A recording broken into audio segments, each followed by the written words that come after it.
Good evening मु चिरंजीवी आपण समस्त को स्वागत जनावि आपणकर चैनल एजुकेशन और एंटरटेनमेंट को। आज आम पढ़ा AC4 यूनिट 3 शिक्षादान और शिक्षण सामग्री। शिक्षण सामग्री माने कौन? शिक्षण सामग्री हेउछि आमे जहाँ साहाय्य आमर शिक्षादान एवं शिक्षण प्रक्रिया रे शिक्षार्थी मान को कौन सी एक धारणा कौन सी एक तथ्य उपर धारणा प्रदान करने साहाय्य नहीं था ताको आम शिक्षण सामग्री बोली कहबा। से शिक्षण सामग्री उदाहरण गुड़िक कौन? चक, डस्टर, विभिन्न प्रकार कार्यफर्द, विभिन्न प्रकार चित्र विचित्र, प्रोजेक्टर, एनीथिंग एल्स एक्सेट्रा। यही शिक्षण सामग्री आज आम पढ़ा यही शिक्षण सामग्री स्वरूप कौन बा तार प्रकृति कौन गुण कौन प्रकृति गुण कौन, शिक्षण सामग्री प्रकार भेद, स्थानीय शिक्षण सामग्री कौन विशेषत्व रही। तेरे शिक्षण सामग्री स्वरूप शिक्षण सामग्री स्वरूप अर्थात शिक्षण सामग्री किपरि हेबा दरकार से कौन कौन गुण गुड़िक रहा आवश्यक। प्रथमतः शिक्षण सामग्री गुड़िक रंगीन हो सुंदर देखा दरकार। देखो जदि आमे गोटे छोट पिला कथा चिंता करिबा एवं ताकू गोटे रंग बिरंगर एवं गोटे धड़ा बेलून दबा तेबे से निश्चय रंग बिरंगर बेलून आड़ को आकृष्ट हेब। से आमे जितेबले कौन गोटे शिक्षण सामग्री प्रस्तुत करुचे सेतेबले आमे शिक्षण सामग्री टीकू सठिक भाव में रंग दबा एवं जेपरि है आकर्षणीय देखा यह सह द्वितीयतः कौन होची ना सामग्री गुड़िक नूतनत्व एवं से गुड़िकर अभिनव प्रणाली तैयारी होइथिबो एवं से सब को जेपरि नूतन ढांचा एवं अभिनव उपाय रे करिहेबो। प्रत्येक मनीष सर्वदा निजर आग्रह नूतनता उपरे देखिबा पई करिथाय। एथिपई आमे आमर शिक्षण सामग्री को प्रस्तुत करने समय सर्वदा नूतन ढांचा एवं नूतन करी नुआ किसी जिनस सृष्टि करने दरकार जहाँद्वारा कि शिशुटी स्वतःस्फूर्त भाव से शिक्षण रे पार्टिसिपेट करिवो अंशग्रहण करिवो। ताली बहुविध व्यवहार सुजोग सृष्टि करिवो। कौन ना बहुविध व्यवहार है गोटे TLM आम एपरी प्रस्तुत करवा जेपरी यह आम विभिन्न प्रकार पाठ्यक्रम हो विभिन्न प्रकार शिक्षण कार्य हो व्यवहार कर। चतुर्थ हालुका विपदमुक्त एवं दीर्घस्थायी होइथिबो। हम शिक्षण सामग्री को एपरी करवा जेपरी यह लाइट होइथिबो जहाँद्वारा कि पिला माने ताको धरिक व्यवहार करें। कारण आमे प्रथम प्राथमिक श्रेणी पिला मानक पढ़ाऊे तो सेमानकर बल से शक्ति आम जानीचे से आम हालुका करवा एवं सेमानक व्यवहार कर वस्तु गुड़िक जपरी विपदमुक्त हम से ध्यान देवा एवं यार सठिक भाव कम पैसा खर्च होपरी से भाव में दीर्घस्थायी करने चेष्टा करवा जमी आगू कला बेलू स्टोर करने सुविधा हे एवं सहज एवं सुविधार व्यवहार करपरी गोटे या शिक्षण सामग्री जहाँ को आम सहज व्यवहार कर सुविधार एवं यह कौन करवा ना सुविधार मरामती कर पाखपाख अंचल गोटे मेकानिक पाक नहीं करदे सुविधार कि निजे या से शिक्षण सामग्री जदि कौन क्षति होता है कि मरामती से चाहे तो मरामती करवा निज अंचल मिलुवा जिनिस को आम व्यवहार करिपरिबा जहाँ किंबा कम मूल्य व्यवहार करिपरिबा बिना मूल्य व्यवहार करिबा। उदाहरण स्वरूप कौन काठी हो गोड़ी हो रंगीन काठी काच बाटी विभिन्न प्रकार फूल सब पेपर करवा यही सब करिपरिबा। सामग्री और शिक्षादान हेबाकु जाउथिबा विषय वस्तुर उद्देश्य हासिल पई उपयुक्त हेबा आवश्यक।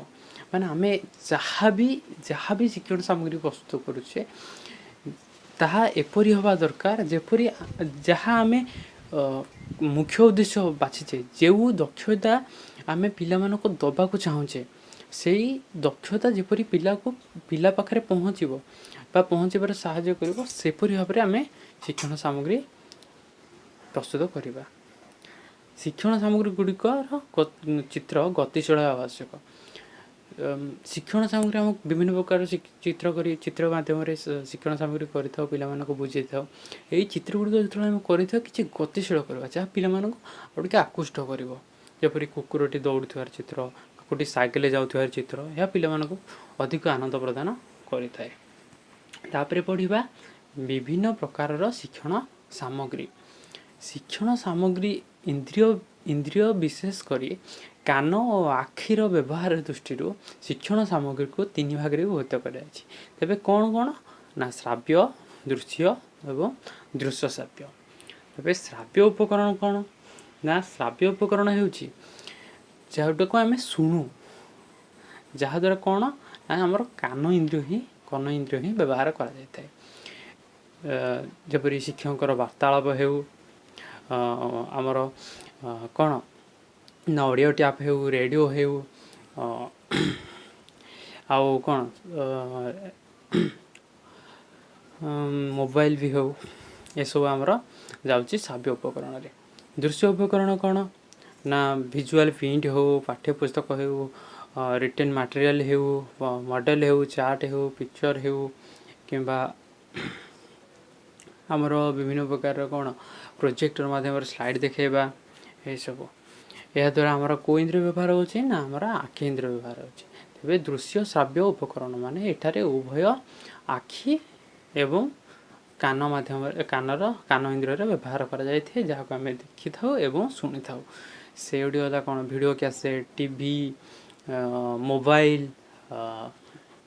Laptop etcetera. ଏହାପରେ ଦେଖିବା ଆମେ ପ୍ରତିକ୍ଷେପଣ ଦୃଷ୍ଟିରୁ ଶିକ୍ଷଣ ସାମଗ୍ରୀ। ପ୍ରତିକ୍ଷେପ ମାନେ ଏହାକୁ 3 ଭାଗରେ ବିଭକ୍ତ କରାଯାଏ। ଗୋଟେ ପ୍ରତିବେଗ ସାମଗ୍ରୀ, ଗୋଟେ ପ୍ରକ୍ଷେପିତ ସାମଗ୍ରୀ, ଗୋଟେ କ୍ରିୟାଶୀଳ ସାମଗ୍ରୀ। ତାପରେ ପ୍ରକ୍ଷେପିତ ସାମଗ୍ରୀ କ'ଣ ନା ପ୍ରକ୍ଷେପିତ ସାମଗ୍ରୀ ହେଉଛି ଯେଉଁ ଚିତ୍ରମାନ ଏକ ପରଦା ଉପରେ ପ୍ରତିକ୍ଷଣ କରାଯାଇ ଶିକ୍ଷଣ କାର୍ଯ୍ୟ କରାଯାଏ, ତାହାକୁ ପ୍ରକ୍ଷେପିତ ସାମଗ୍ରୀ କୁହାଯାଏ। ମାନେ ଯାହାକୁ ଆମେ ଏପରି ଗୋଟେ ଚିତ୍ର ହେଇଥାଏ ଯାହାକୁ ଆମେ ପରଦାରେ, ଯାହାକୁ ଆମେ ଦେଖିପାରୁଥିବା, ଯାହାକୁ ଆମେ ବ୍ୟବହାର କରିବା ଦେଖିପାରୁଥିବା, ତାହେଲେ କ'ଣ ଦେଖିପାରୁଥିବା ଶୁଣିପାରୁଥିବା, ଯାହେଲେ କ'ଣ ନା ପରଦା ସାଥିରେ ଟିଭି, ସ୍ଲାଇଡ୍ ପ୍ରୋଜେକ୍ଟର, କମ୍ପ୍ୟୁଟର ପରଦା ଉପରେ ପ୍ରକ୍ଷେପିତ କରିପାରୁଛେ। ଏବଂ ଯେଉଁ ସାମଗ୍ରୀ ପ୍ରକ୍ଷେପିତ ଯୋଗ୍ୟ ନୁହେଁ ତାହାକୁ ଅଣପ୍ରକ୍ଷେପିତ ସାମଗ୍ରୀ କୁହାଯାଏ। ଯେପରିକି ଚିତ୍ର, ମଡ଼େଲ, ଅଙ୍କନ କରିବା ପାଇଁ ଯେଉଁ ଚିତ୍ର କରୁଛେ, ଜ୍ୟାମିତିକ ଚିତ୍ର, ଏସବୁ। ଏବଂ କ୍ରିୟାଶୀଳ ସାମଗ୍ରୀ କ'ଣ ନା କ୍ରିୟାଶୀଳ ସାମଗ୍ରୀ ହେଉଛି ଯେଉଁ ସାମଗ୍ରୀ ବ୍ୟବହାର କରି ବିଭିନ୍ନ କାର୍ଯ୍ୟ କରିବା ବେଳେ ପିଲାମାନେ ବହୁ ଶିକ୍ଷଣ ଅଭିଜ୍ଞତା ହାସଲ କରନ୍ତି ଓ କ୍ରିୟାଶୀଳ ହୁଅନ୍ତି, ତାହାକୁ କ୍ରିୟାଶୀଳ ସାମଗ୍ରୀ କୁହାଯାଏ। ଯେପରିକି ଗାଇବା, ନାଚିବା, ଅଭିନୟ କରିବା, ହସ୍ତକର୍ମ, ବଗିଚା କାମ ଇତ୍ୟାଦି ବ୍ୟବହୃତ ସାମଗ୍ରୀ। ଏବେ ଆସିବା ଡେଲ୍ଙ୍କର ଶଙ୍କୁ।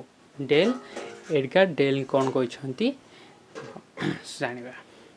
ଯେ ଏଡଗାର ଡେଲ୍ଙ୍କର ବିଭିନ୍ନ ଶିକ୍ଷଣ ସାମଗ୍ରୀକୁ ନେଇ ପରୀକ୍ଷା ନିରୀକ୍ଷା କରିଥିଲେ ଓ ସେଗୁଡ଼ିକର ବିଭିନ୍ନ ଅଭିଜ୍ଞତା ଆଧାରରେ ବିଭାଗୀକରଣ କରିଥିଲେ, ଯାହାକି ଶିକ୍ଷାଦାନ ସାମଗ୍ରୀର ସବୁଠାରୁ ସରଳ ଓ ବିସ୍ତୃତ ଶ୍ରେଣୀ ବିଭାଗ ଅଟେ। ତାକୁ ଡେଲ୍ଙ୍କର ଅଭିଜ୍ଞତା ଶଙ୍କୁ ବା କୋନ୍ ଅଫ୍ ଏକ୍ସପିରିଏନ୍ସ ବୋଲି କୁହାଯାଏ।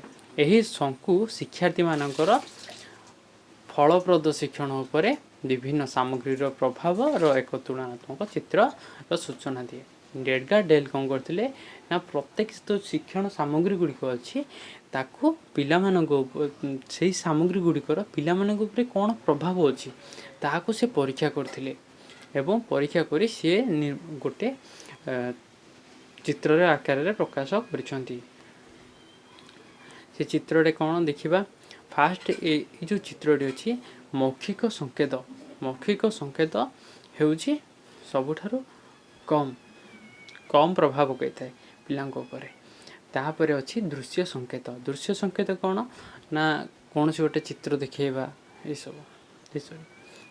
ଦୃଶ୍ୟ ସଂକେତ କ'ଣ କୌଣସି ଚିତ୍ର ଦେଖିବା, ଟେପ୍ ରେକର୍ଡର, ରେଡ଼ିଓ ସବୁ ଶୁଣିବା, ଚିରବସ୍ତୁ, ତାପରେ ଚଳଚ୍ଚିତ୍ର, ପ୍ରଦର୍ଶିତ ବସ୍ତୁ, ତାପରେ କୌଣସି ଗୋଟେ ମଡ଼େଲ ଦେଖିବା, ତାପରେ ପରିଭ୍ରମଣ, କୌଣସି ଜାଗା ଗୋଟେ ବୁଲେଇବାକୁ ନେବା, ନାଟକ, ଅଭିନୟ, ପରୋକ୍ଷ ଅଭିଜ୍ଞତା ଆଉ ପ୍ରତ୍ୟକ୍ଷ ଅଭିଜ୍ଞତା। ପ୍ରତ୍ୟକ୍ଷ ଅଭିଜ୍ଞତା କ'ଣ? ପ୍ରତ୍ୟକ୍ଷ ଅଭିଜ୍ଞତା ନିଜେ କୌଣସି ଗୋଟେ ଏକ୍ସପେରିମେଣ୍ଟ କରିକି ଆମେ ସେଟା ଶିଖିବା। ତାପରେ ହେଲା ଏହି ଶଙ୍କୁ ବିବରଣୀରୁ ମିଳୁଥିବା ଧାରଣା। ନା ଏହି ଶଙ୍କୁର ଚିତ୍ରର ତଳ ଭାଗରେ ଦେଇଥିବା ପ୍ରତ୍ୟେକ ଅନୁଭୂତି ଶିକ୍ଷାଦାନ ଶିକ୍ଷଣରେ ସର୍ବାଧିକ ଉପଯୋଗିତା ବେଳେ ତାର ଉପର ଉପଯୋଗିତା କର୍ମରେ ପରୋକ୍ଷ ଅଭିଜ୍ଞତା, ନାଟକ, ଅଭିନୟ, ପରିଭ୍ରମଣ, ପ୍ରଦର୍ଶିତ ବସ୍ତୁ, ଚଳଚ୍ଚିତ୍ର, ରେଡ଼ିଓ, ଟେପ୍ ରେକର୍ଡର, ସ୍ଥିର ବସ୍ତୁ, ଦୃଶ୍ୟ ସଂକେତ ଓ ମୌଳିକ ସଂକେତ ଆଦିରେ ରହିଛି। ଟେଲିଙ୍କର ଅନୁସାରେ ସବୁଠାରୁ କମ୍ ପ୍ରଭାବଶାଳୀ ପଦ୍ଧତି ଶଙ୍କୁର ଉପରି ଭାଗରେ ରହିଥିବା ବେଳେ ସବୁଠାରୁ ବେଶୀ ପ୍ରଭାବଶାଳୀ ପଦ୍ଧତି ଶଙ୍କୁର ନିମ୍ନ ଭାଗରେ ରହିଛି। ଅର୍ଥାତ୍ ଏହି ଶଙ୍କୁ ତଳୁ ଉପରକୁ ଡିଗ୍ରୀର ଆବଷ୍ଟ୍ରାକ୍ସନ୍ ବା ଅମୂର୍ତ୍ତତା ବଢ଼ି ବଢ଼ି ଯାଉଛି। ଅର୍ଥାତ୍ ଉପରୁ ତଳକୁ ମୂର୍ତ୍ତିତ୍ୱ, କନସେଣ୍ଟ୍ରେଟନେସ୍ ବା ବାସ୍ତବତା ବଢ଼ି ବଢ଼ି ଆସୁଛି।